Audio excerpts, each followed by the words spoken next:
Pacific Island was never populated. They were empty islands, no living humans on, no. So the first inhabitants, DNA tracing wise, so there's been DNA research done. They trace them back up to PNG, out of New Ireland, to go down and settle in the other Pacific Island countries. So you're saying New Ireland, so that means they were there and they, migrated out? Yes. From New Ireland? From New Ireland. Some came to the mainland. Some came to so you can say in Tokpisin, I know my lecturer, Professor Glenn Summerhays, he used to say, as Blessed Pacific Islands stop long where? PNG. Like evidence have shown already that it all started in here. Like, yes, it who started could ever, here. Guessed or imagined.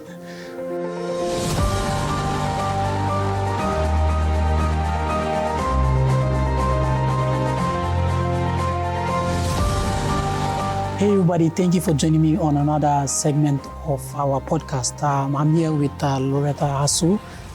Today we're going to learn about where we came from and all about our background, our migration pattern, and all of that. So please, Loretta. Thank you, Jordan. I think Jordan introduced me. My name is Loretta. I work here at the museum as the Museum Education Access and Public Programs Manager. I also have a background in archaeology and did a little bit of study on anthropology as well. So I'm happy and excited to see what Jordan has in store in terms of questions relating to our migration story. All right, so let's get straight into it. So who was the first settlers that came to the land that we call now Papua New Guinea? And where did they come from? How did they come? Yeah. All right.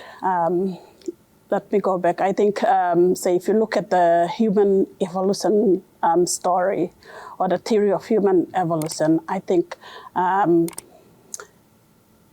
ancestors, the initial inhabitants of the land, would have come from Africa, or the out of Africa theory. We have archaeological evidence that suggests that the presence of modern humans on the land, especially the island of New Guinea, that's including PNG as well as the Indonesian side. And that goes back to about 50,000 years ago. 50,000 years? Yes, at the moment, until further research to prove that it goes beyond 50,000. But so at the moment, it's 50. It could be more than it could be more. 50,000, yes. Yeah, okay. But at the moment, research says 50,000 years. Evidence of presence of modern humans, that's like our direct ancestors to who we are now. And that's up at Goilala of Central Province for us in PNG. On the other the side of the island, the West Papuan side, we don't know because there's not much, there's limited, archaeological research done there. So it might go beyond, it might go below, but at the moment it stands at 50,000 years. So you said 50,000 years, so they migrated from Africa, yes. So according to the theory of evolution, yes, it's out of Africa theory. If you go through, genetics-wise to get your DNA tested, it will lead us back to our ancestors out of Africa as well. So, yes. But they, for me, I think it's the original inhabitants of the land 50,000 years ago. So what are some migration patterns that, our ancestors took, or what are some of the patterns, migration patterns they, traveled on, or roads they? Okay, yes. So some of the existing migration patterns, so apart from the 50,000-year-old evidence of presence of humans, which we believe it's out of the African theory, South African theory, there are also people coming much later, about 5,000 years ago, from out of Taiwan into PNG. I'm talking PNG. And then later on extend when we come to the Lapita connection. So out of Taiwan would be only 5,000 years ago. But going back to that initial settlement pattern in terms of the 50,000, say, settlement evidence. So we had a migration pattern out of New Guinea or Papua New Guinea towards Vanuatu and Solomon Islands and even Fiji. The date at the moment stands between 23,000 years to around 20,000 years. There's evidence out of New Island down into Solomon Islands, Vanuatu, and Fiji. Those are mostly Melanesians we're talking about. So they originate out of those 50,000 years evidence of presence of modern humans. So from there on, we have the 5,000 years ago where people originate out of Taiwan, come down into, say, the outer islands of New Guinea, and then onward to Vanuatu, Solomon Islands, Tonga, Fiji, and they populated other parts of the Pacific, including the New Zealand later on, much later on. So in terms of age-wise, or say time periods, we're looking at, say, from the 5,000 period out of Taiwan, these are interesting people. These are a mixture, not pure Melanesian, black skin colored people coming down. These are like mix. So you have them coming in, settling on the islands where, island or places where you already have people on. So the initial, say, settlement pattern, when people come to the outer islands of New Guinea, there's also evidence of like settlement pattern on the mainland. I'm not mentioning it here, but I'll come to talk about it as well. They moved to settle in the interiors first, not on the coast. So the people out of Taiwan came later, and that's when they settled on the coast. But the people that came earlier on, they practically went inland or the interiors. So you're saying that the people that came 50,000 years, they went straight into the inlands of Papua New Guinea, per se. Yes. And the people that came, like the migration pattern from Taiwan, they settled on the coastal areas. Yes. Yes, and we have evidence of those, archaeological evidence right across PNG as well as other Pacific Island countries as well. And the out of Taiwan migration pattern, basically, they are a group of people that brought with them the knowledge on how to make lapita. They may not have brought the lapita pots with them, but it's the knowledge of how to make the lapita pots that they brought with them. So the different, say, motifs on those lapita pots also can link to the different groups of people that came by. So at the moment, we have more than 500 different types of lapita motifs right across the Pacific, including PNG. Another interesting fact about these groups of people that came much later, these are the Austronesian speakers. So if you look at the two groups of migration that came through, we are looking at the non-Austronesian or the Papuan speakers, which went and settled in the interiors. And then we are looking at the Austronesian speakers that mostly settle on the coastal areas. And those that settle on the coastal areas brought with them the idea on how to make lapita pots. So the pots mostly differ in terms of the types of clay that they use and method as well, depending on the resources that they can get within the area that they settled in. For PNG, right across to the other Pacific Islands as well.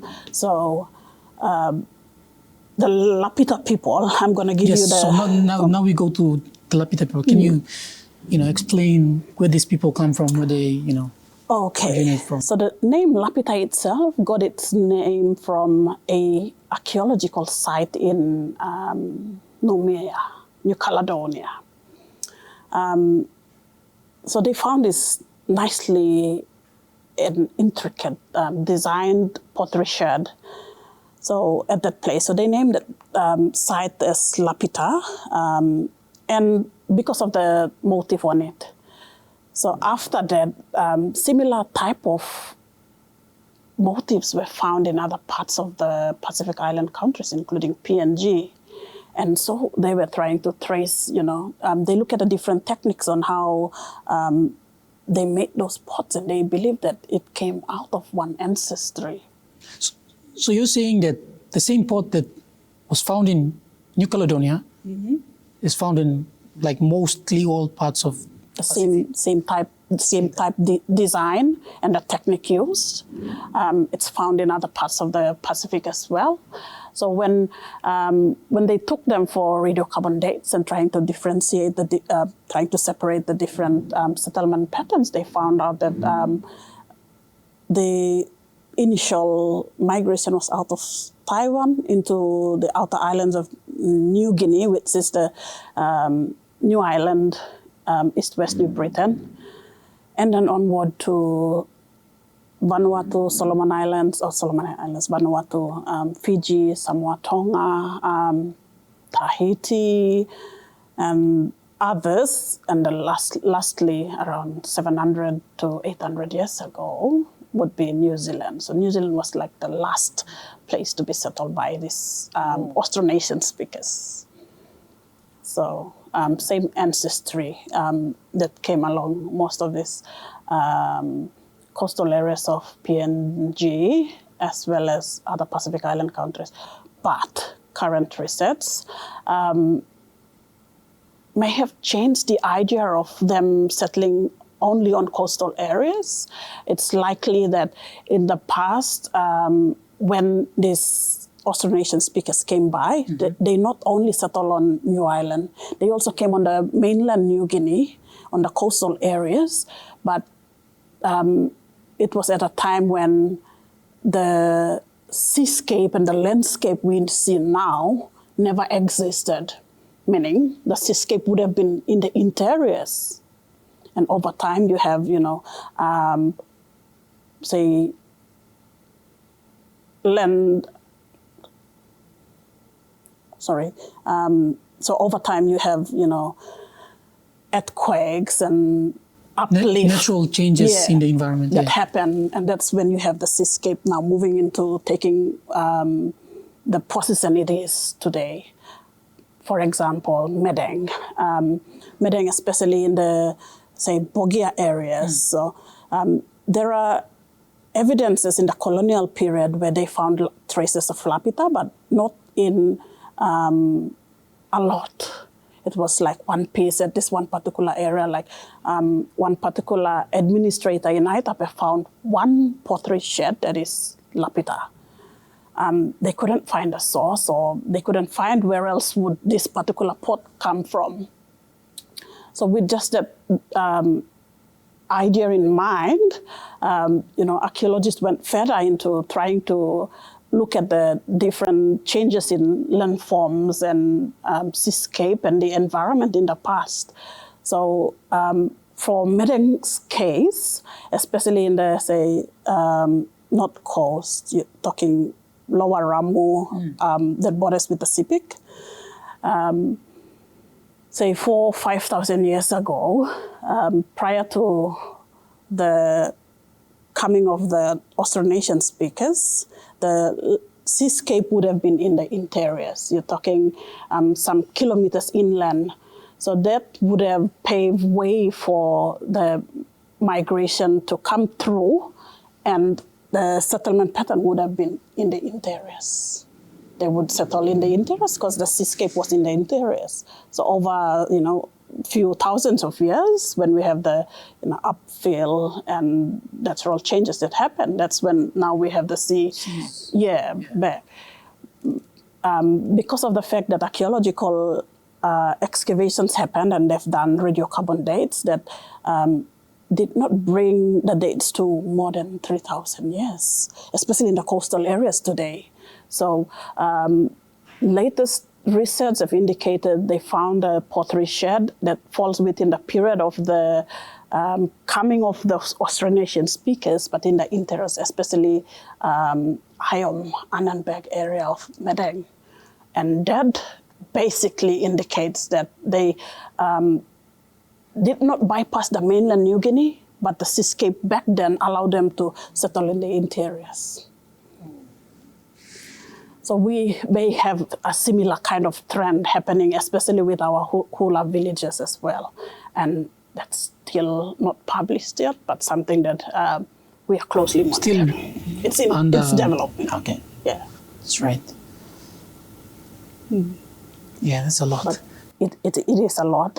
We also have, say, evidence of Lapita along Boira, Papa, and Lea areas as well.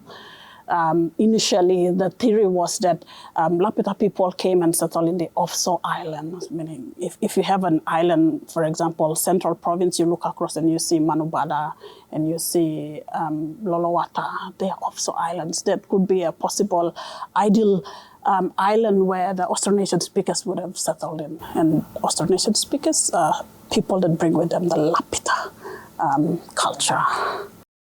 So these people were like mixed, not all of them were. They were mixed. I think if you look at the idea behind us having, Melanesians and other Polynesians and a mixture of the two different breeds coming along as well, is that as people migrate and settle in new places, the environment impacts the physical appearance as well. Apart from environment, you have diet. So diet also influences how a person may look. Apart from that is the intermarriages that happen, and that basically you see genes mutate. And so you see physical... Over time. Yeah, over time. You're talking thousands of years, and that would have, made it possible for those changes to happen. And diet, some 3,000 years ago, they have totally different environment to us. It was much cooler. The food that they ate were like, you are looking at big bandicoots and marsupials and all of those. Some may not have, what we have today, like the domesticated bananas that we have. They may have been eating from the wild. And then after continuous, harvesting and replanting, the DNA of those plants as well mutate and then become a domesticated plant. So it happens with humans as well. That's why we see all over Pacific islands have different, colored skin, like us Melanesians, and then you have Polynesians and Micronesians as well. So, yeah. So it seems like you're saying that all of us came from the same culture, but over time we, branched out. Definitely. Over time we branched out. Some of them, when we see the different migration groups that come in, some cultures, they influence the existing cultures and that transform into a totally new culture altogether. So there are other cultures that refuses introducing cultures. And so they remain totally different from the other. I think if you look at PNG's case, I think one particular area of importance or significance would be like Enga, for example. Enga have only one language compared to the rest of the Pacific as well as, say, the different other 21 provinces of 22 provinces. 22 provinces. Oh, yeah, 22. Including Enga itself.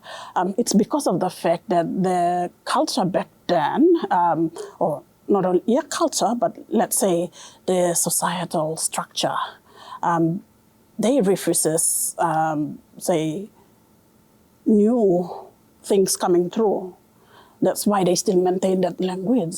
So if you want to look at the different cultures transforming, one particular area you would want to focus on would be language. Because as you get people interacting, language changes as well. But for Enga, they are totalitarian. Tarian? Yes, Meaning? They believe in their own culture. They do not want influence from the outside. So they wanted to maintain it. In a sense, they've preserved, their In culture. In a sense, they preserve it, yes. That's why you can see that, it's a province, but everyone speaks the same, one language across. And I think, the development today now, for example, they're trying to write their own curriculum to be taught in their own one language. They're doing it as a model province compared to the other provinces around PNG because only one language they can do it.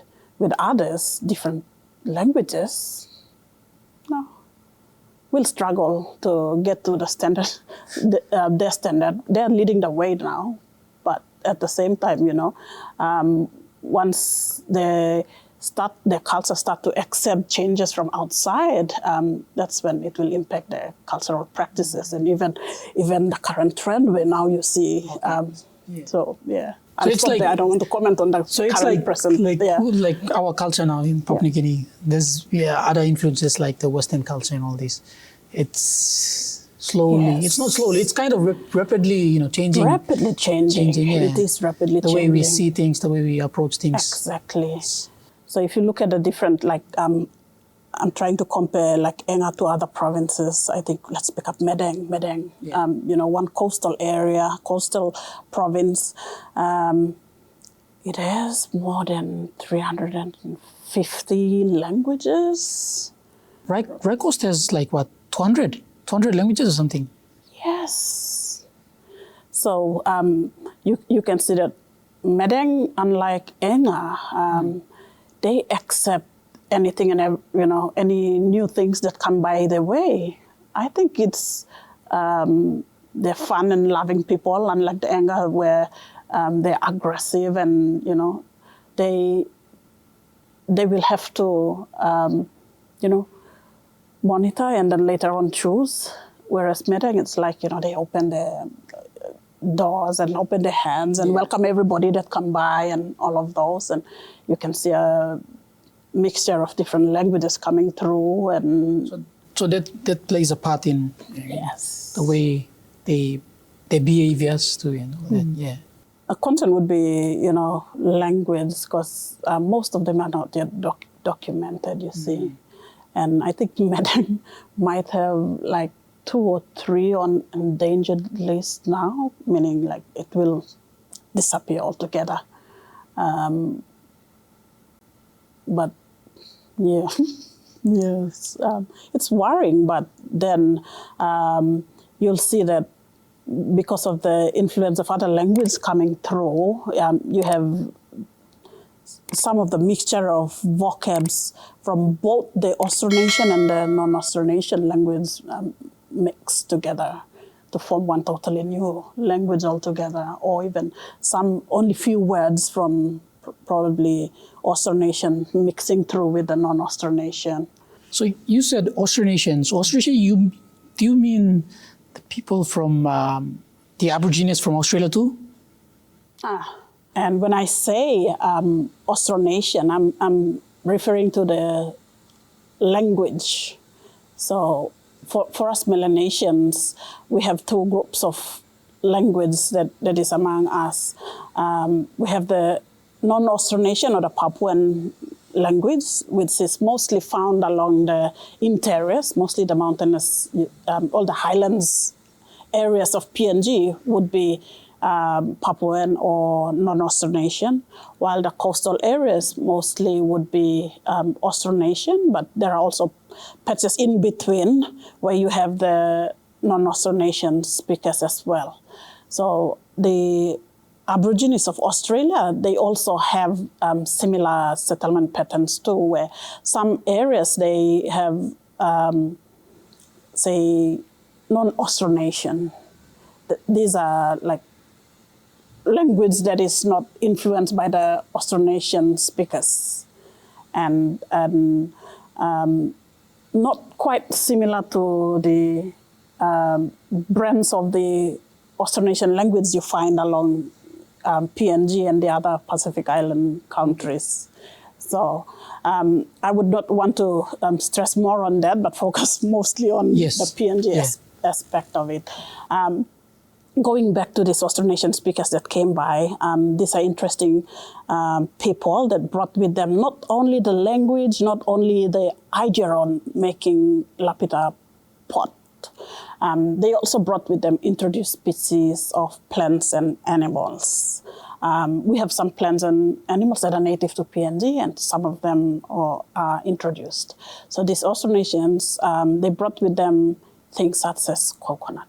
Coconut is not native to PNG. They also brought with them pigs and dogs and chickens and even cocoa or sweet potato. It's not native to PNG. It's not native to PNG. No, I mean, all not this. native to PNG. Yeah. These are all introduced. Cocoa was a connection from the American side, so the Mexican connection with the Pacific that brought cocoa in. The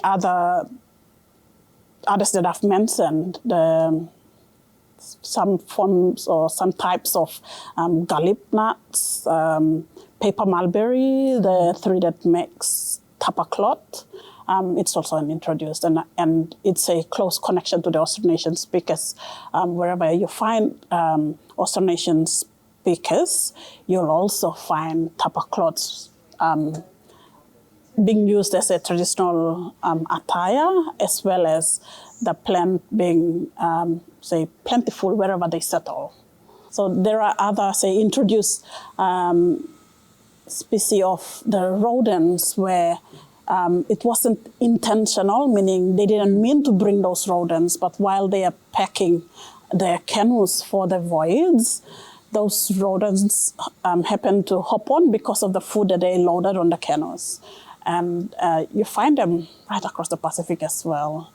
And you'll think that they are native to the land, but no, they were unintentionally brought in by those canoes and the voyages that the Austronesian speakers made. These Austronesian speakers as well brought with them, say, they are highly skilled navigators. They travel over open passages of water. I think they also influences the lifestyle of people on not only settling in one area, but you could venture out to find out, what's in other places as well. So they influence the lifestyle of people through that. And then you could see that because of that, now you started seeing people going on trading voyages where like for today, we see and learn about the Hiri trade, for example.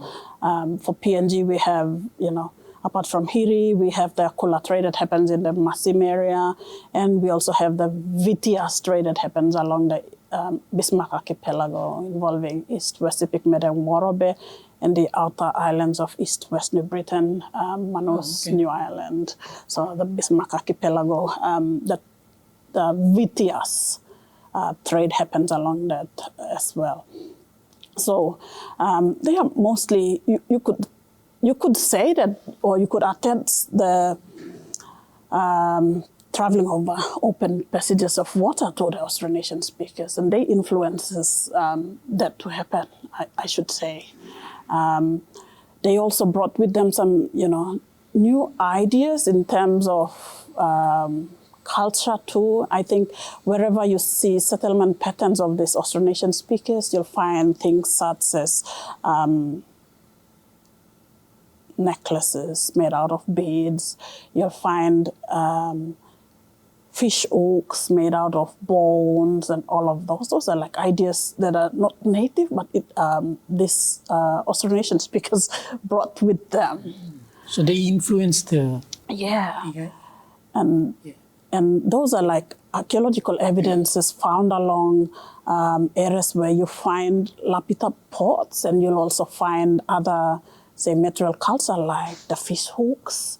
Others would be like house posts. So these people, they actually influenced the idea on building houses over steel posts over water.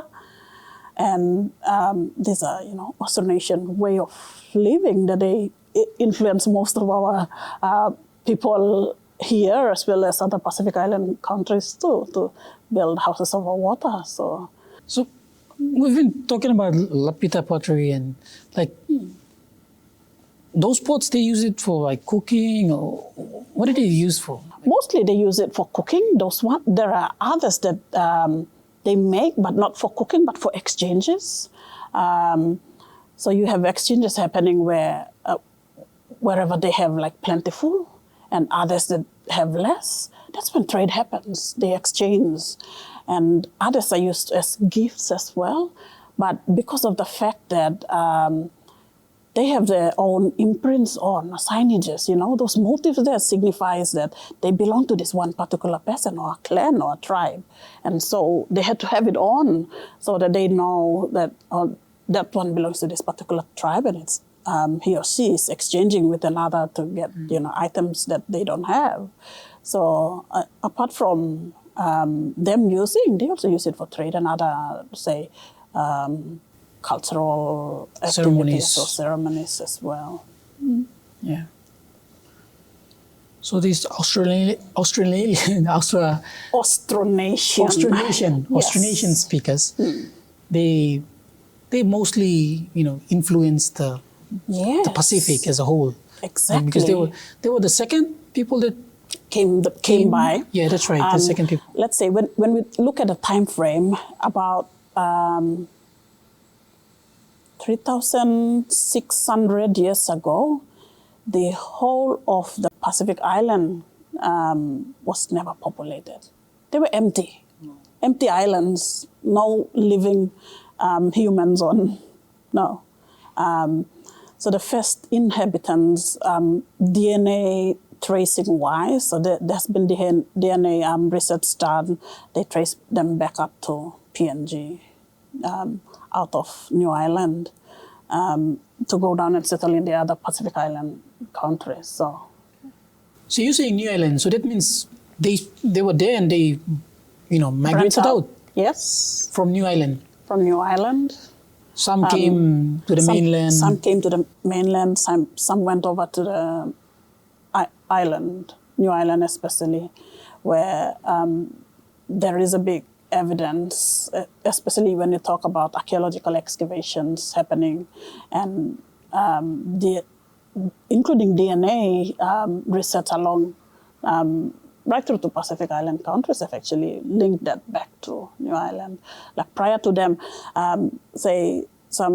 when you talk about timeline, 3,600 years ago, Vanuatu, Solomon Islands, Fiji, and the rest of the Pacific Islands was inhabited. And up until only, say, 2,900, that's when they started moving right down. So you can say in Tokpisin, I know my lecturer, Professor Glenn Summerhays, he used to say, as blessed by Pacific Islands, stop long where? PNG. He'll tell you that. So Papua New Guineans out there, you see, this is where the migration pattern happened. And like evidence have shown already that it all started in here. Like, yes, it who started could ever, here. Guessed or imagined. It's really interesting, yeah. Very, very interesting. Now that we've got ongoing archaeological research that happen, it helps us to understand how people migrated in the past. I'll tell a little bit about one of my colleagues here. He's gone for studies overseas now, but maybe he might be following your YouTube and see it, Kenneth Miamba. So he submitted to a DNA testing. So some 18,000 years ago, his bloodline from his mother's side, his Tumuna Mary Blongem, came out of Sko in Indonesia and ended up in Kubalia in East Sepik. And that's when the generations came about, and Kenneth was one of the, descendants out of that lady from Sko 18,000 years that's in ago. what? In Indonesia? Yes, Sko is a village just on the other side of the border of PNG and Indonesia, but it's on the Indonesian side. You're talking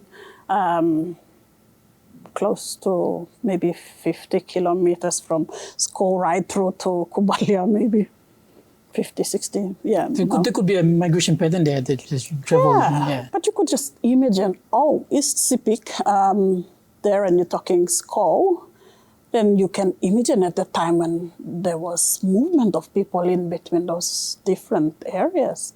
Now that we have a imaginary boundary separating us and Indonesia, or the West Papuan side, there are people moving in between those islands. I mean, the lands and even islands as well. Yeah.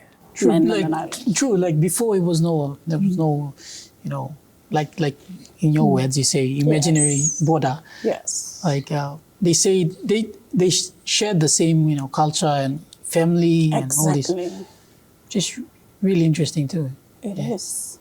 And what I wonder often when I, study archaeology is about how the heck did they communicate with each other when the languages today are very, very different.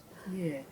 So I was like, today use expressions to, try to tell something, or do they...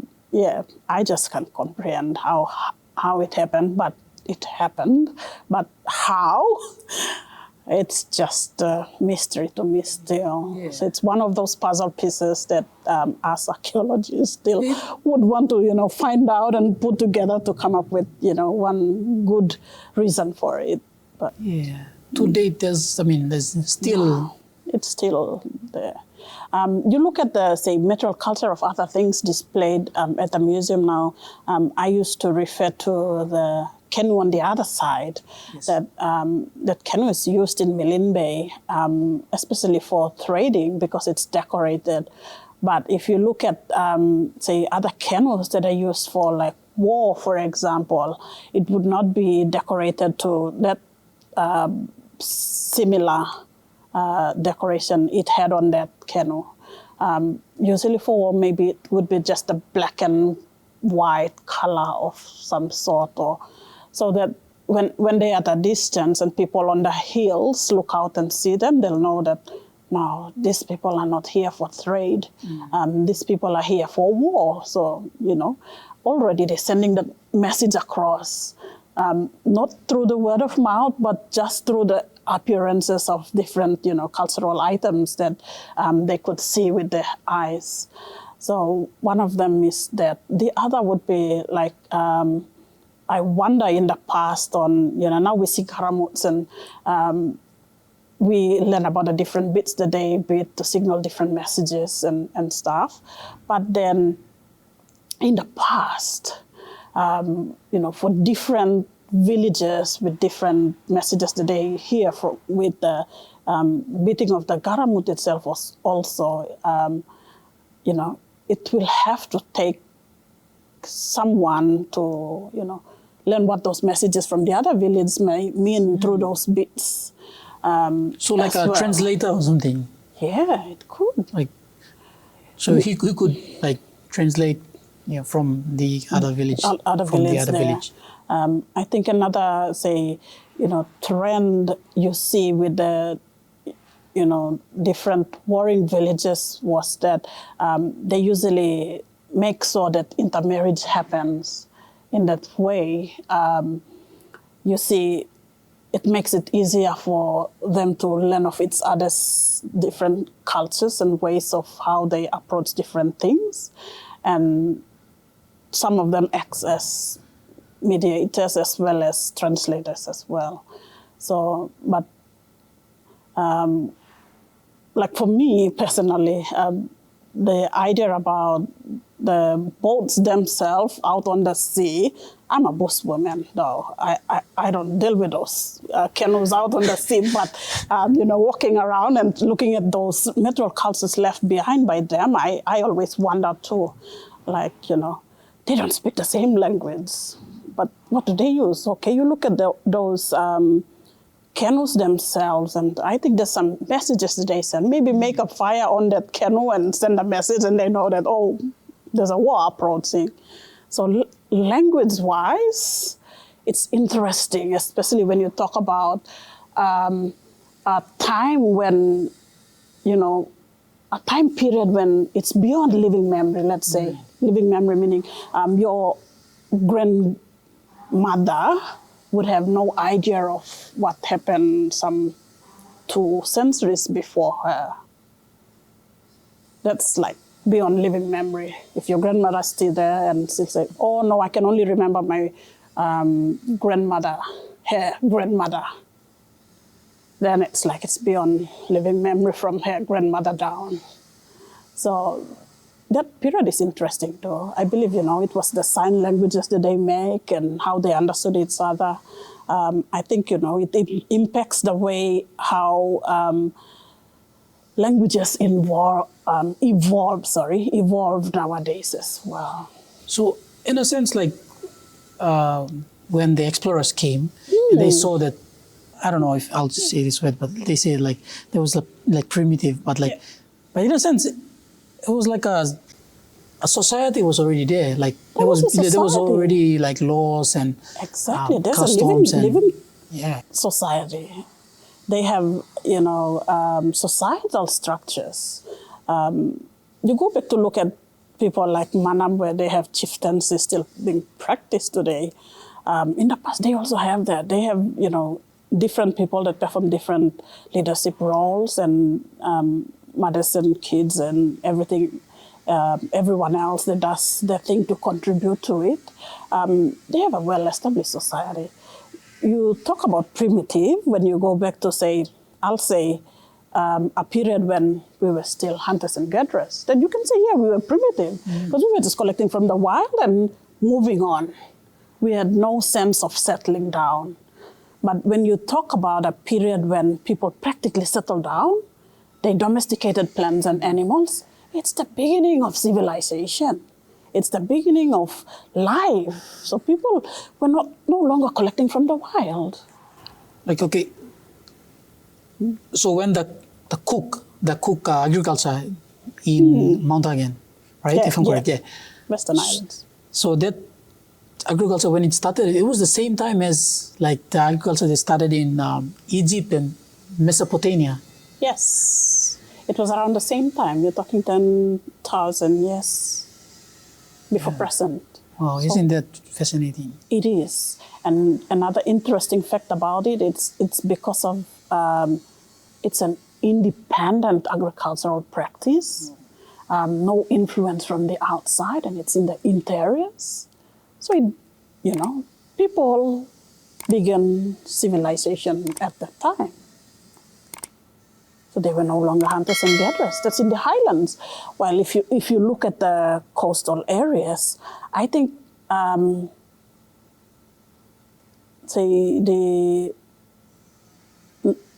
Papuan speakers or the non-Austronesian speakers, they started, trading to about like 20,000 years ago for us.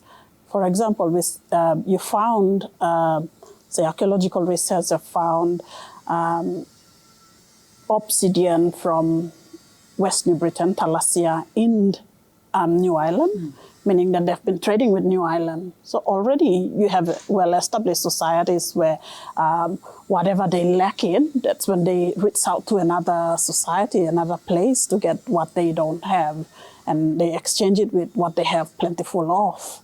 And obsidian is one of them that was traded around that time period. So obsidian? Obsidian, yes. What's that? So obsidian is a volcanic rock In the past, obsidian is one of the most wanted, most needed tool you can get, or say stone that you may have, and you can flake it to different shapes and size for different. Is it like the black type? Yes. Like sparkly type obsidian, black? you say black bottle, they say it. Okay. But yeah, it's very light and very sharp as well. And say oral history have indicated it being used for scarring,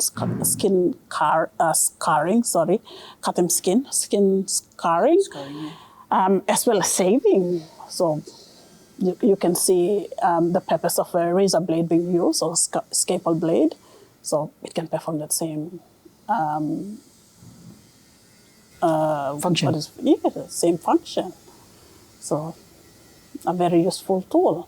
And if you look at the time period, it's like in between the 20,000 year period, and that's a long time. And you can say that people practically settled down, they domesticated plants and animals, and they know what they lack in, that's why they had to trade for it.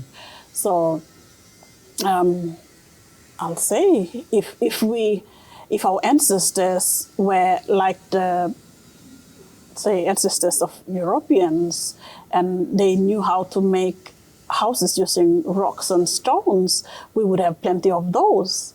But for us, unfortunately, the environment could not sustain, wood and things mostly made out of like carbon, and so would not last that long. Whereas if they've used most of those stone, resources of stone, and make houses out of stone, and that we would have plenty of those still here for like us to refer to and say that, oh yeah, we can date those to that particular age range. So, but unfortunately for us, quite hot here, our environment would not contain all of those items made out of carbon, like house posts and beams and everything else. They will rot once they go underground. So, yeah. Otherwise, we would have houses to that time period of 20,000 years, or even 10,000 years ago. So just one question apart from we just talked about the Lapita people and the language and everything. As an anthropologist yourself, how do you see the changes, the changes in behavior, culture, and the standards of societies today compared to, back then? Wow, okay. Well, we've been influenced by different factors as well. Coming from being,